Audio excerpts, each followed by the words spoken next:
Selamat siang teman-teman semua. Puji syukur marilah kita panjatkan kepada Tuhan Yang Maha Esa sehingga kita masih dipertemukan melalui layar Zoom pada hari ini.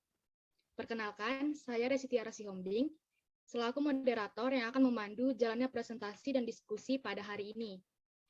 Hari ini yang bertugas melakukan presentasi adalah kelompok 7 dengan materi radikalisme dan terorisme.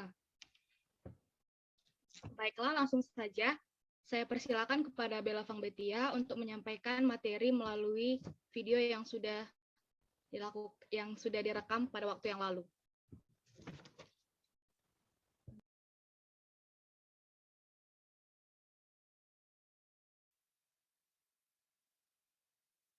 Salam sejahtera untuk kita semua.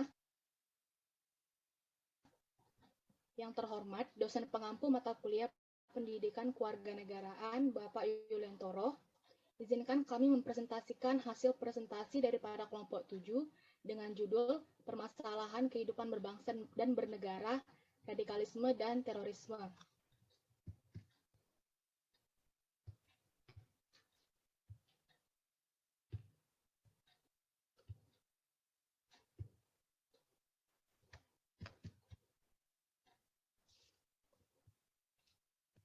Adapun rekan-rekan daripada kelompok kami, yang pertama ada Bella Fangbetia, yang kedua Vesy Nabila Ananda, dan yang ketiga Raihan Fadil yang berhalangan tidak ada di ruang Zoom saat ini, dan yang keempat ada Tiara Sihombing, saya sendiri sebagai moderator, dan yang kelima ada Yunda Putri.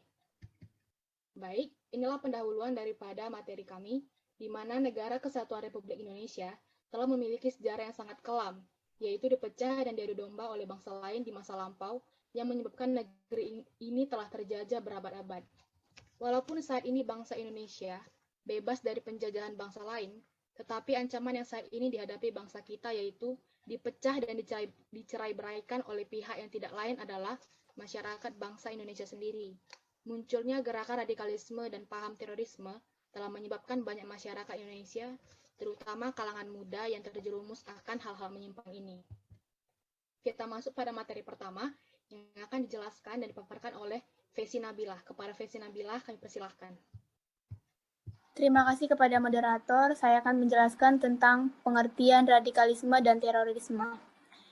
Radikalisme. Menurut Undang-Undang Nomor 15 Tahun 2003, terorisme adalah segala aksi yang sesuai dengan tindak kriminal berupa kekerasan atau ancaman yang menimbulkan suasana teror atau rasa takut terhadap orang secara meluas atau menimbulkan korban yang bersifat massal dengan cara merampas kemerdekaan atau menghilangkan nyawa dan harta benda orang lain serta merusak objek vital dan fasilitas publik. Menurut Kamus Besar Bahasa Indonesia, radikalisme adalah paham atau aliran yang menginginkan perubahan atau pembaharuan sosial dan politik dengan cara kekerasan atau drastis.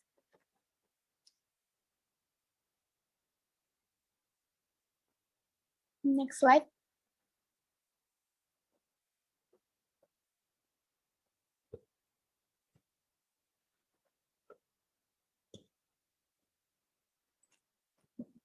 Yang kedua, bentuk-bentuk radikalisme dan terorisme.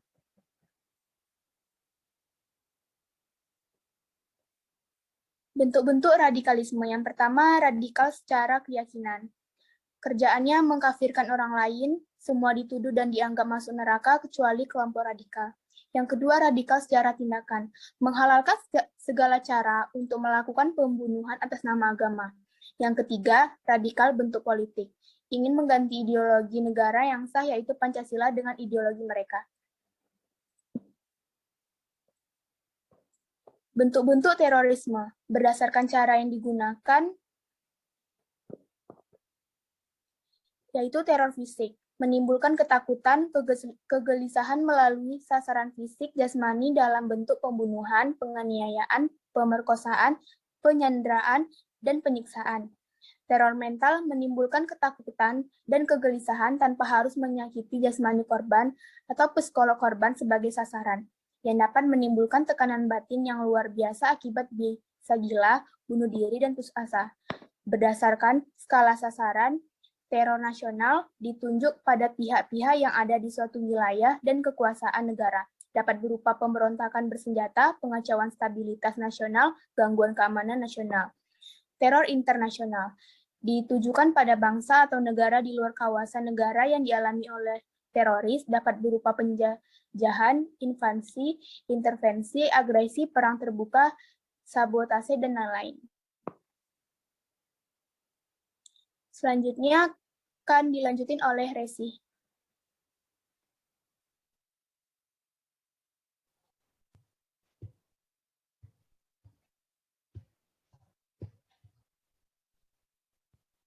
Baik, materi selanjutnya yaitu penyebab radikalisme dan terorisme.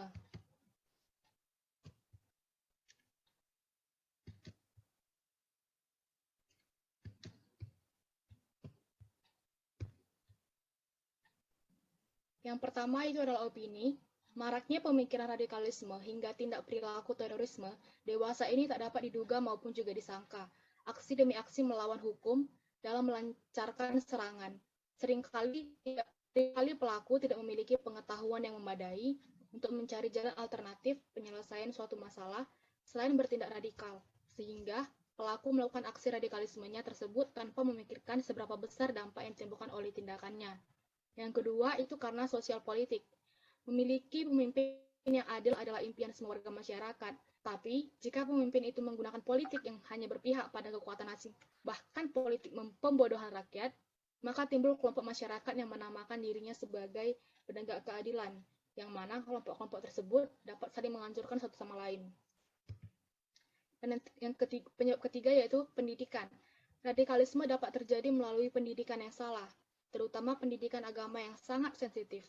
Tidak sedikit orang-orang terlibat dalam aksi terorisme justru dari kalangan yang berlatar pendidikan umum seperti dokter, insinyur, ahli teknik, ahli sains, namun hanya mempelajari agama sedikit dari luar sekolah, yang kebenaran pemahamannya itu belum tentu dapat dipertanggungjawabkan. Dan yang ketiga itu karena sosial politik. Primordialisme bisa dikatakan identitas dan ciri khas suatu kelompok yang dapat memperkuat persaudaraan pada kelompok tersebut. Tidak jarang kelompok lain merasa dicurigai dengan kelompok primordialisme ini. Seperti halnya apabila ada sekelompok umat yang merasa ditindas oleh pemerintah atau agama lain, dapat menjadi faktor pembangkit semangat kelompok radikal dan terorisme untuk bergerak seakan membantu kelompok-kelompok yang mengalami tindak penindasan. Baiklah, materi selanjutnya akan dipresentasikan oleh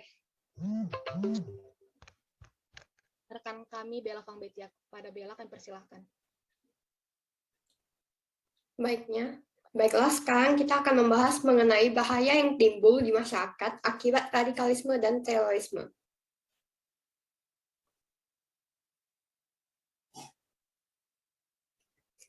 Apa saja bahayanya yang timbul? Bahayanya yang pertama, radikalisme dan terorisme akan memakan banyak nyawa. Contohnya seperti kasus bom bunuh diri di Bali dan Jakarta yang memakan banyak korban. Kemudian yang kedua, radikalisme dan terorisme akan meresahkan banyak umat, menimbulkan banyak kerusakan, menimbulkan kerugian ekonomi, menghilangkan rasa kasih sayang, menghancurkan nasionalisme bangsa, serta meracuni pikiran anak bangsa.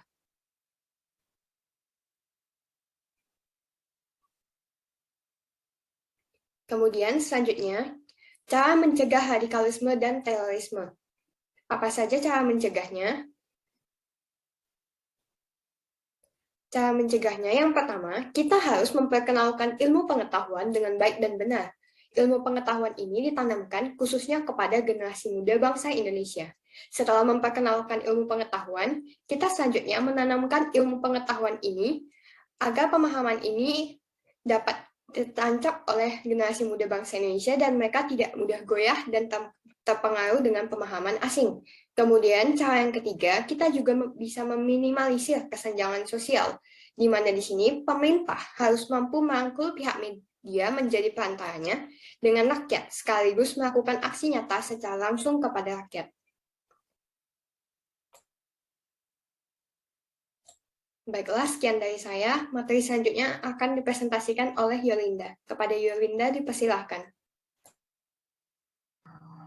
Baiklah, saya akan melanjutkan dari materi dari rekan saya, yaitu cara mencegah radikalisme dan terorisme.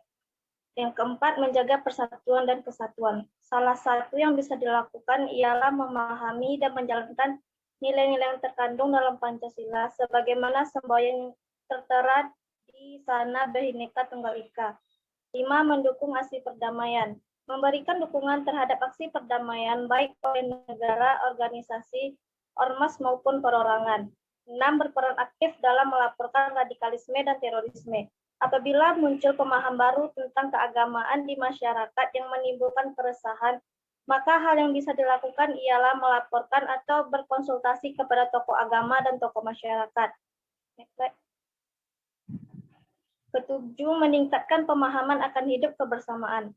Salah satu yang bisa dilakukan ialah mempelajari dan memahami artinya hidup bersama dan bermasyarakat, bahkan bernegara yang penuh akan keberagaman, sehingga tumbuh sikap toleransi dan solidaritas.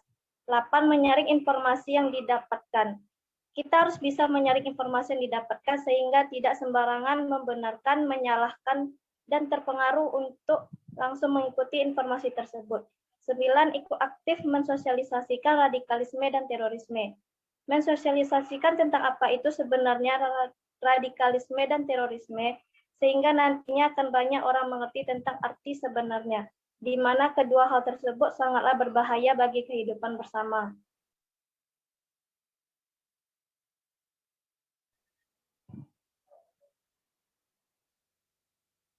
Materi selanjutnya, kasus-kasus radikalisme dan terorisme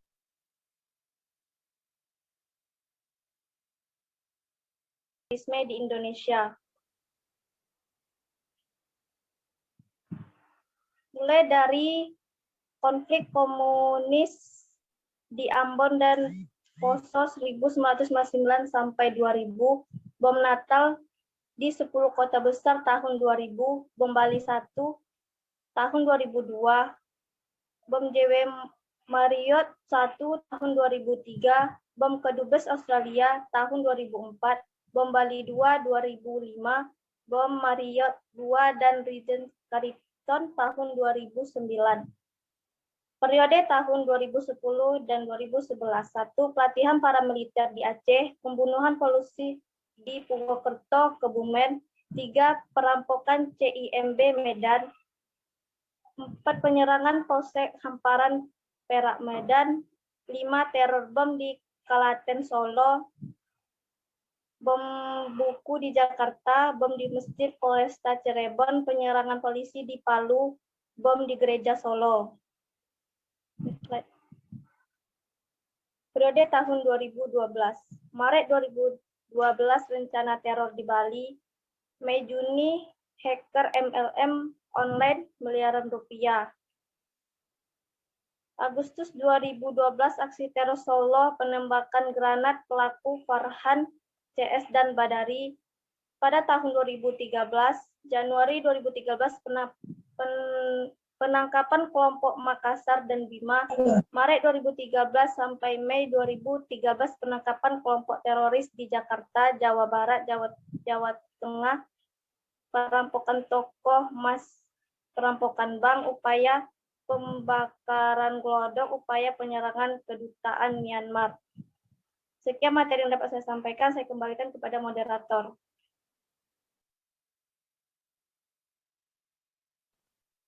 Baik, terima kasih kepada rekan-rekan kami yang sudah mempresentasikan hasil presentasinya. Dari materi mengenai radikalisme dan terorisme kelompok 7, dapat saya ambil kesimpulan yaitu radikalisme dan terorisme sudah sangat sering terjadi di Indonesia dan merupakan sudah menjadi tugas setiap bangsa Indonesia untuk tetap membela negara dan mempertahankan keutuhan NKRI, di mana dalam Undang-Undang 1945 tertera bahwa seluruh masyarakat Indonesia memiliki kewajiban untuk membela negara.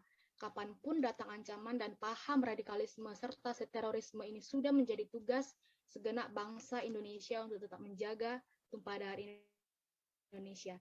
Segala paham dan gerakan menyimpang dari ideologi Pancasila haruslah ditindak secara tegas dalam hukum. Baik, terima kasih. Sekian dari presentasi kelompok 7. Apabila ada kesalahan, kami mohon maaf. Kami tutup. Salam sejahtera untuk kita semua.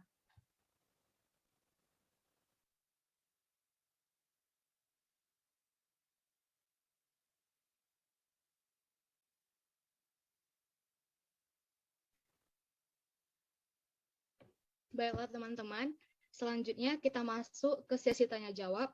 Kepada teman-teman yang sudah menyiapkan pertanyaan, saya persilahkan.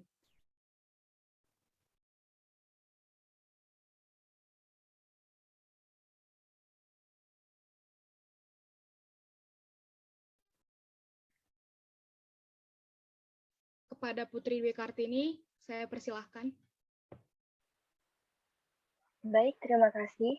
Sebelum memperkenalkan, saya Putri Dwi Kartini dari kelompok 4 izin bertanya.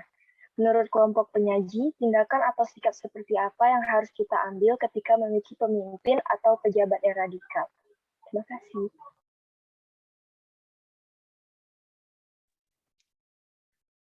Terima kasih kepada Putri atas pertanyaannya. Pertanyaan selanjutnya dari Junior Livin, saya persilahkan. Baik, terima kasih. Saya dari kelompok 8. Izin bertanya, menurut kelompok penyaji, apa yang dapat dilakukan mahasiswa untuk membantu negara dalam menyelesaikan permasalahan terorisme yang ada di Indonesia? Terima kasih. Terima kasih pertanyaannya dari Junior. Selanjutnya dari Siti Nabila, saya persilahkan. Ya, terima kasih kelompok penyaji. Sebelumnya perkenalkan, nama saya Siti Nabila Khalisa dari kelompok 1. Pertanyaan saya, menurut kelompok penyaji, apa peran Pancasila dalam menangkal radikalisme? Baiklah, terima kasih. Terima kasih pertanyaannya dari Siti Nabila. Pertanyaan selanjutnya dari Restu Septian, saya persilahkan. Baik, terima kasih. Perkenalkan, saya Septian dari kelompok 8. Baik, radikalisme adalah salah satu bentuk penyimpangan yang terjadi akibat adanya pemahaman yang salah atau ingin bertindak radikal yang bisa berakibat hilangnya rasa nasionalisme, menimbulkan korban jiwa, dan lain-lain. Dan banyak kita dengar bahwa radikalisme seringkali berkaitan dengan membawa nama agama atau aliran tertentu. Pertanyaannya, mengapa radikalisme erat sekali kaitannya dengan agama atau kepercayaan tertentu? Terima kasih. Terima kasih kepada Restu atas pertanyaannya. Apakah dari teman-teman masih ada yang ingin bertanya?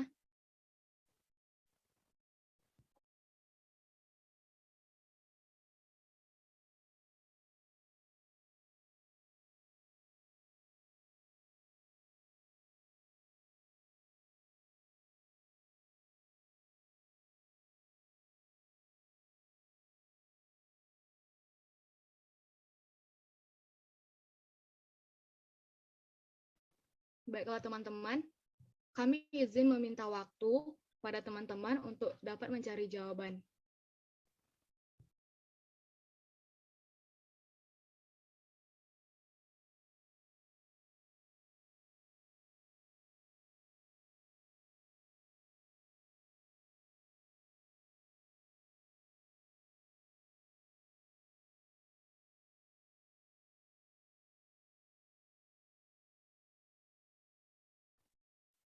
Baiklah teman-teman, kami kelompok 7 akan menjawab pertanyaan dari teman-teman. Pertanyaan yang pertama, dari Junior Livin akan saya jawab. Pertanyaannya adalah, menurut kelompok penyaji, apa yang dapat dilakukan mahasiswa untuk membantu negara dalam menyelesaikan permasalahan terorisme di Indonesia? Jawaban dari kelompok kami adalah, ada beberapa hal yang dapat dilakukan mahasiswa untuk membantu negara dalam menyelesaikan permasalahan. Pertama itu adalah dengan memperkuat ilmu yang dipelajari saat kuliah dan memperdalam pemahaman agama. Karena apabila kedua hal ini masih lemah dalam diri masing-masing pribadi kita, dikhawatirkan akan menimbulkan konflik sehingga mempermudah paham terorisme untuk masuk. Yang kedua ialah mahasiswa atau kita harus mampu memilah dan memilih informasi yang beredar di lingkungan mahasiswa, terlebih pada media sosial. Karena nggak bisa dipungkiri, kemajuan teknologi pada saat ini membuat segalanya itu menjadi rawan. Yang ketiga adalah mahasiswa bisa mengadakan seminar yang mengangkat tema anti-terorisme bagi rekan-rekan mahasiswa yang lain dengan menghadirkan narasumber yang ahli dan mumpuni dalam bidang ini. Dan yang terakhir adalah dengan diadakannya penyuluhan terbuka untuk umum dengan rangkaian kegiatan yang biasanya berupa ceramah, diskusi, atau tanya jawab untuk memperluas informasi kepada mahasiswa tentang dampak negatif dari terorisme ini dan bagaimana cara mencegah paham terorisme agar tidak dapat masuk ke dalam lingkungan, khususnya mahasiswa. Bagaimana dengan jawaban Bagaimana dengan junior? Apakah dapat menerima jawaban dari kami? Oke, Resi, terima kasih. Jawabannya sudah cukup. Bagaimana dengan teman-teman yang lain? Apakah ada yang ingin menambahkan atau menanggapi?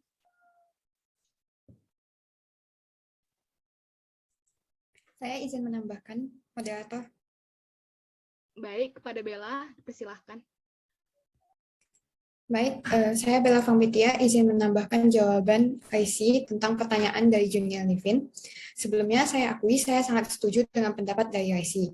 Yang ingin saya tambahkan yaitu, di samping tindakan-tindakan yang sudah dikatakan oleh IC, kita juga harus menerapkan nilai-nilai persatuan dan toleransi dalam kehidupan kita, dan tidak hanya sekadar teori saja. Dalam realisasi kehidupannya, kita sebaiknya mensosialisasikan ajaran agama yang santun, saling menghargai, menghormati, hidup rukun, damai, toleran, dan menerima keberagaman dan kemajemukan antar bangsa-bangsa. Selain itu, kita juga harus menjunjung tinggi rasa cinta tanah air dan bela negara kita.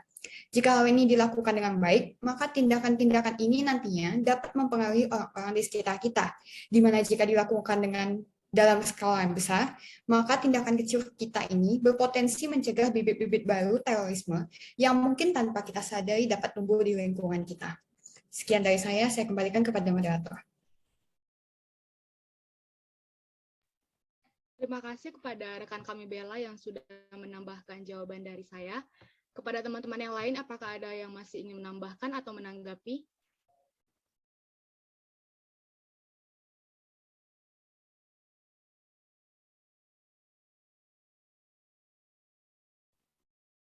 Baiklah, sepertinya tidak ada. Saya lanjut ke pertanyaan kedua. Dari Putri Dwi Kartini akan dijawab oleh Raihan Fadil. Kepada rekan kami Raihan, dipersilahkan.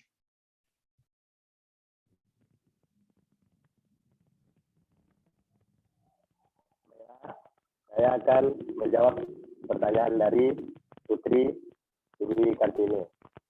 Pertanyaannya adalah, tindakan atau sikap seperti apa yang harus kita ambil ketika memiliki pemimpin atau pejabat yang radikal? Ini adalah, kita tahu bahwa pemimpin adalah seseorang yang bertindak mempengaruhi orang lain dari tindakan orang lain untuk mempengaruhi dirinya. Jika pemimpin memiliki pemimpin atau pejabat yang radikal, maka pemimpin atau pejabat itu tidaklah baik dijadikan pemimpin atau pejabat. Maka sikap yang harus kita ambil adalah melaporkannya kepada pihak yang berwajib supaya pemimpin atau pejabat tersebut dapat segera diatasi oleh pihak yang berwajib. Sekian dari saya. Apakah sudah cukup? Baik, dapat diterima. Terima kasih atas jawabannya. Baik, terima kasih kepada rekan kami Raihan Fadil yang sudah memberikan jawabannya. Kepada teman-teman yang lain, apakah ada yang ingin menambahkan atau menanggapi?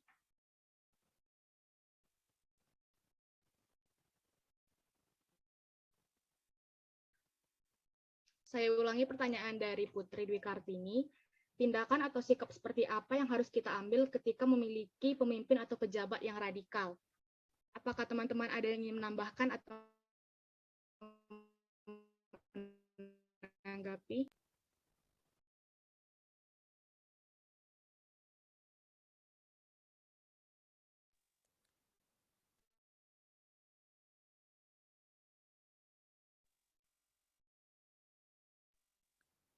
Permisi kepada kelompok 7. Jawaban yang tadi boleh nggak sih diulang sebentar gitu? Bisa nggak diulangi lagi gitu? Soalnya tadi aku kurang dengar. Ada putus-putus. Kepada Raihan Fadil, apakah jawabannya bisa diulangi? Baik, saya ulangi. Seperti yang kita tahu, pemimpin adalah seseorang yang bertindak mempengaruhi orang lain lebih dari tindakan orang lain yang mempengaruhi dirinya. Jika pemimpin atau pejabat yang memiliki sifat radikal, maka pemimpin itu tidaklah baik untuk dijadikan pemimpin. Maka sikap yang harus kita ambil adalah melaporkannya kepada pihak yang berwajib supaya pemimpin atau pejabat tersebut dapat segera diatasi oleh pihak tersebut. Sekian. Baik, terima kasih. Saya izin menambahkan, betul yang dibilang Rehan, bahwasannya kita harus melaporkan kepada pihak yang berwajib, misalnya seperti DPRD, karena kita di daerah. Nah, kemudian nanti DPRD akan melanjutkan aspirasi kita ke DPR. Nah, kalau misalnya aspirasi atau keluh kesah yang kita sampaikan kepada DPRD itu tidak tersampaikan, atau sudah lama kita menunggu tapi hal itu tidak tersampaikan gitu, belum ada jawaban dari pihak yang berwajib tersebut, nah kita boleh ambil langkah seperti kita kan sudah menggunakan media sosial nih.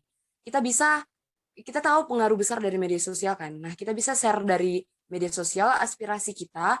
Nah, tapi dengan syarat DPRD atau DPR atau pihak berwajib tidak menanggapi aspirasi kita ya, teman-teman. Nah, kita berikan aspirasi kita ke media sosial. Kalau misalnya udah ada tanggapan dari mereka, kan biasanya kalau kita bikin ke media sosial ada yang booming, ada yang viral, ada yang gitulah kan. Nah, biasanya kan langsung ditanggapi sama pemerintah. Nah, kalau misalnya pun belum lagi ditanggapi, kita boleh melakukan demonstrasi, tapi dengan syarat tidak merusak fasilitas umum. Seperti itu tambahan dari saya. Terima kasih. Terima kasih atas tambahan dari Junior Livin. Apa masih ada yang ingin menambahkan atau menanggapi? Baiklah, sepertinya tidak ada. Kita lanjut ke pertanyaan ketiga dari Restu Septian, akan dijawab oleh rekan kami Vesi. Kepada Vesi, saya persilahkan. Terima kasih kepada moderator. Baiklah, saya akan menjawab pertanyaan dari Restu Septian. Pertanyaannya, radikalisme adalah salah satu bentuk penyimpangan yang terjadi akibat adanya pemahaman yang salah atau ingin bertindak radikal yang bisa berakibat hilangnya rasa nasionalisme, menimbulkan korban jiwa, dan lain-lainnya. Banyak kita dengar bahwa radikalisme seringkali berkaitan dan membawa agama atau aliran tertentu. Mengapa radikalisme erat sekali kaitannya dengan agama atau kepercayaan tertentu? Jawaban menurut saya yaitu ada beberapa penyebab radikalisme erat sekali kaitannya dengan agama atau kepercayaan tertentu. Yang pertama, adanya beberapa ajaran dalam agama yang disalahpahami. Yang kedua, adanya persoalan kesejahteraan di masyarakat, seperti kemiskinan dan kesenjangan sosial.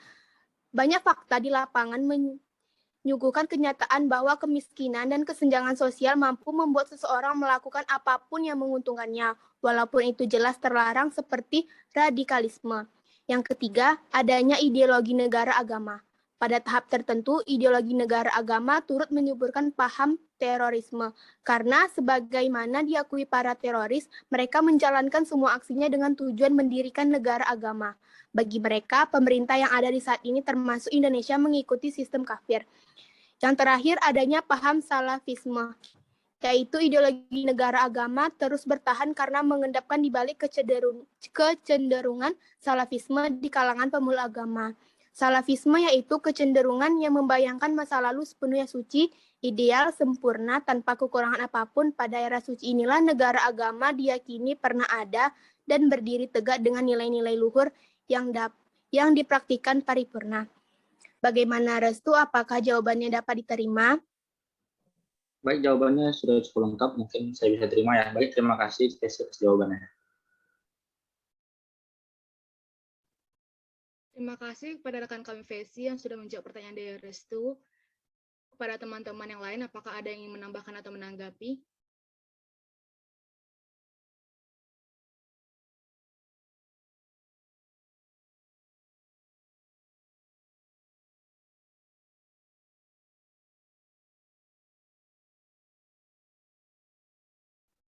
Sepertinya tidak ada. Kita lanjut ke pertanyaan terakhir dari Siti Nabilah, akan dijawab oleh rekan kami Bella. Kepada Bella, kami persilahkan. Baiklah, saya Bella Fambetia akan menjawab pertanyaan dari Siti Nabila. Pertanyaannya yaitu, apa saja peran Pancasila dalam menangkal radikalisme? Jadi, radikalisme merupakan suatu paham atau gerakan yang menginginkan pembaruan dengan mengembalikan diri mereka ke sumber mereka secara ekstrem. Pandangan ini kerap disandingkan dengan gerakan fundamentalisme yang bisa dicapai dengan segala cara, mulai dari cara yang halus sampai cara yang ekstrem. Hal ini tentunya bertentangan dengan nilai-nilai bangsa Indonesia. Oleh karena itu, sangat diperlukan penguatan nilai-nilai Pancasila kepada masyarakat, apalagi kepada generasi muda yang kelak akan menjadi pemimpin bangsa. Pancasila harus menjadi pedoman bagi masyarakat Indonesia dalam menjalankan kehidupannya sehari-hari. Hal ini dikarenakan Pancasila merupakan ideologi negara yang bersumber dari kearifan lokal dan mengakomodir keberagaman bangsa Indonesia.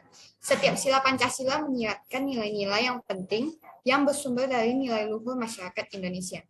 Selain mengetahui dan memahami nilai-nilai Pancasila, kita kemudian harus mengimplementasikan nilai-nilai ini ke dalam kehidupan kita sehari-hari. Ketika Pancasila sudah menjadi karakter dan etika sosial, maka secara otomatis ideologi radikal pun dapat ditangkal oleh bangsa Indonesia.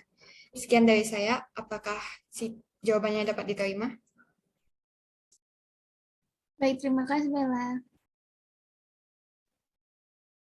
Terima kasih kepada rekan kami Bella yang sudah menjawab pertanyaan dari Siti. Apakah teman-teman ada yang menanggapi atau menambahkan?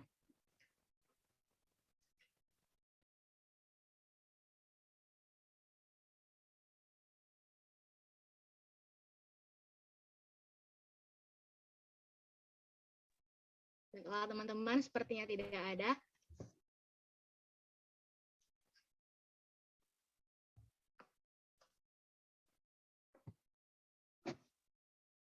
Karena sesi tanya jawab kita sudah berakhir, maka demikianlah presentasi dari kelompok 4.